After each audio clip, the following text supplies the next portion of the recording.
পশ্চিমবঙ্গের RG Kar medical college হাসপাতালে পৈশাচিক নারকীয় ঘটনার প্রতিবাদ জানিয়ে সারা দেশের সাথে দক্ষিণ জেলার জেলা সদর বিলোনিয়া মহকুমা হাসপাতালও চিকিৎসক সহ চিকিৎসা কর্মীরা সম্মিলিতভাবে কর্মবিরতি পালন করেন। প্রাকৃতিক দুর্যোগকে উপেক্ষা করে সকাল থেকে কর্মসূচি শুরু হয়। প্রথমে শহরে প্রতিবাদ র্যালি সংগঠিত করার পর বিলোনিয়া মহকুমা হাসপাতালের সামনে বুকে কালো ব্যাজ ধারণ করে আন্দোলন শুরু করেন।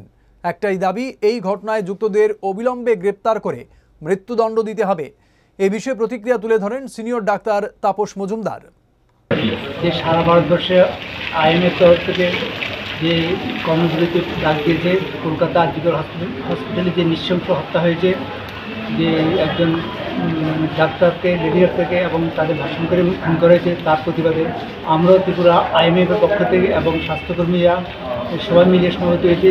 সেই যে কর্মবিরতির ডাক দিয়েছিল সেটা পালন করার জন্য আমরা আমাদের এখানে যে ইমার্জেন্সি বা এসেন্সিয়াল সার্ভিসগুলো চালু রেখেছি, অন্যগুলো সব যেগুলো নন এসেন্সিয়াল সেগুলো আমরা বন্ধ রেখেছি।